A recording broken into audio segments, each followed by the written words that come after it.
नमस्कार साथियों, मैं प्रभाकर द्विवेदी, प्रदेश अध्यक्ष नर्सेस। कल से मेरे पास बहुत से फ़ोन आ रहे हैं और लोगों के मन में बहुत से ऐसे डाउट हैं जिनको मैं इस वीडियो के माध्यम से क्लियर करने जा रहा हूं।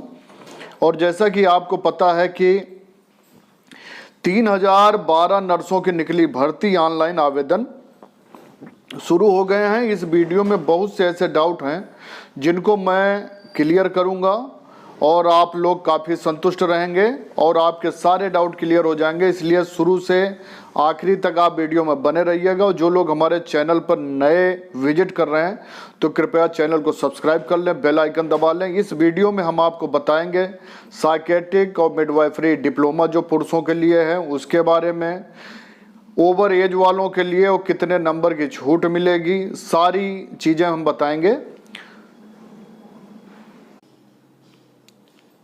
सबसे पहला डाउट लोगों का है कि क्या ये अस्थायी वैकेंसी है। तो हम आपको ये बताना चाहते हैं कि जो भी परमानेंट वैकेंसी निकलती है उनमें सब में अस्थायी वैकेंसी लिखा होता है। उसके पीछे कारण ये है कि सभी का 3 साल का प्रोविजनल पीरियड होता है और ये प्रोविजनल पीरियड ये होता है कि जिस दौरान आपके ऊपर किसी प्रकार का कोई दोष नहीं लगना चाहिए, किसी प्रकार की कोई समस्याएं नहीं आनी चाहिए। आप किसी भी गलत काम में लिप्त यदि पाए जाते हैं तो 3 साल में आपको निकाल दिया जाता है। 3 साल नौकरी करने के बाद ही आप परमानेंट किए जाते हैं। उसके बाद में एक फॉर्म भरवाया जाता है तो उसको प्रोविजनल पीरियड कहते हैं, परिवीक्षा काल। तो वो परिवीक्षा काल में व्यक्ति को अपने आप को बहुत संभाल के चलना पड़ता है, अपने कार्य को बड़े ढंग से करना पड़ता है, कहीं पर किसी प्रकार की शिकायत ना आए, कहीं पर किसी प्रकार का कोई कानूनी कार्रवाई उनके ऊपर ना हो पाए। उसके बाद में व्यक्ति परमानेंट कर दिया जाता है और वो अस्थायी वैकेंसी हो जाती है। तो आप इससे बिल्कुल मत घबराइएगा। मुझे लगता है कि इतना सुन के आपका ये डाउट क्लियर हो गया होगा। दूसरा है कि जीएनएम वालों को कितना एक्सपीरियंस चाहिए। तो मैं आपको बता दूं, एक्सपीरियंस का लाभ सिर्फ और सिर्फ एनएचएम कर्मचारियों को मिलेगा और उसके लिए मैं एक वीडियो अलग से बना दूंगा, क्योंकि आप लोगों में से बहुत कम लोगों को नर्सिंग नियमावली के बारे में पता है और उस नियमावली में जो जो चीज़ें हैं और जिन जिन चीज़ों का आपको लाभ मिलेगा उसका मैं एक सेपरेट वीडियो बना दूंगा। तो उसमें क्या है कि जो लोग एनएचएम में स्टाफ नर्स के पद पे कार्य कर रहे हैं या एनएचएम के अंदर हैं तो उनको 3 नंबर का 1 साल का बेनिफिट मिलेगा। 1 साल का 3 नंबर, 2 का 6, 3 का 9, 4 का 12 और 5 का 15, मैक्सिमम 15 नंबर का लाभ आपको मिलेगा।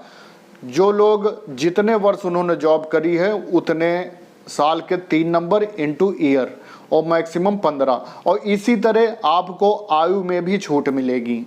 यदि आपने 1 साल जॉब कर रखी है और आप 40 से ऊपर हैं तो आप 41 वर्ष तक भर सकते हैं। यदि आपने 2 साल जॉब कर रखी है तो आप 42 वर्ष आपकी अधिकतम आयु है। यदि आपने 3 साल जॉब करी है तो 43 वर्ष, 4 साल 44 वर्ष और 5 साल यदि आपने एनएचएम में सेवा दी है तो आपकी अधिकतम आयु सीमा जो है वो 45 वर्ष मानी जाएगी।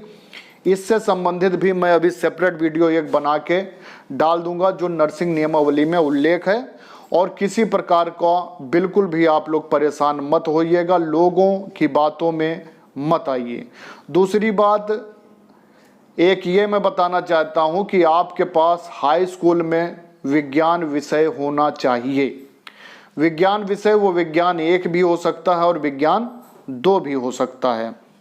दूसरी बात, आप लोग संविदा वालों को एक्सपीरियंस सर्टिफिकेट की आवश्यकता पड़ती है। उसके लिए आपके पास जो ज्वाइनिंग लेटर है उसके बिहाफ पे आप सीएमओ ऑफिस से अपना ज्वाइनिंग वो एक्सपीरियंस सर्टिफिकेट बनवा के ज़रूर लगा दीजिएगा। और जब आप फॉर्म भरोगे तो उसमें अनुभव जहाँ पे आप लिखोगे तो उसके अनुसार आपको आयु में भी छूट मिलेगी और जो नंबरों का वेटेज है उसके बिहाफ पर भी आपको छूट मिलेगी। दूसरी बात, साइकेट्रिक और मिडवाइफरी का डिप्लोमा जो पुरुष नर्सों के लिए था, जिस पे विवाद हुआ और जिस पे मुकदमे हुए और मुकदमा जीत भी गए, तो उसमें अब इस भर्ती में अब किसी प्रकार का कोई भी विवाद नहीं रह गया। इसमें साइकेट्रिक वाले भी और मिडवाइफरी वाले हर तरह से जिन्होंने भी कोई मतलब यह है कि जो कोर्स कर रखा जीएनएम के साथ, वो सभी लोग भर सकते हैं। किसी प्रकार की कोई समस्या नहीं है। और यदि आपको कोई व्यक्ति भड़काता है, कोर्ट केस के लिए आपको मोटिवेट करता है गलत ढंग से, कुछ लोग हैं जो अपने थोड़े से लाभ के लिए चाहेंगे कि आप उनके साथ जुड़ जाएं, कोर्ट केस करें और भर्ती रुकवा दें, तो मैं आप लोगों से यही कहता हूं कि कहीं भी किसी के साथ कोर्ट केस करने से पहले आप हमसे ज़रूर एक बार क्लियर कर लीजिएगा, क्योंकि ज़्यादातर लोग ऐसे हैं जिनको पूरी जानकारी नहीं है। वो अपने व्यक्तिगत लाभ के चक्कर में आपको गुमराह करके कोर्ट केस की तरफ ले जाएंगे।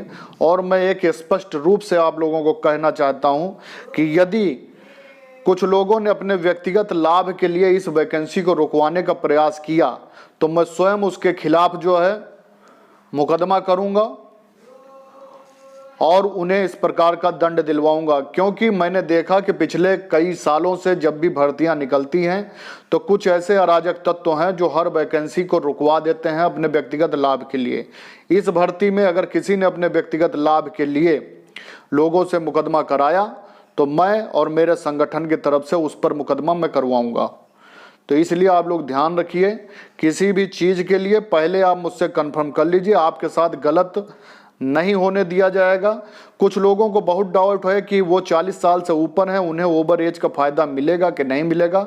मैं पहले भी वीडियो के माध्यम से बता चुका हूं कि यदि आप एनएचएम में हैं तो आपको 45 साल तक आप भर सकते हैं। उसके लिए मैं अभी एक सेपरेट वीडियो नर्सिंग नियमावली का बनवा दूंगा। बाकी और किसी प्रकार का कोई भी आपको डाउट लगता है तो आप हमसे संपर्क करिए, हमें व्हाट्सएप पे मैसेज दीजिए, उससे संबंधित मैं वीडियो बना दूंगा। बहुत बहुत धन्यवाद है आप सभी को। और बाकी और भी अगर कोई डाउट है तो मैं उससे संबंधित फिर वीडियो बनाता हूं। बहुत बहुत धन्यवाद।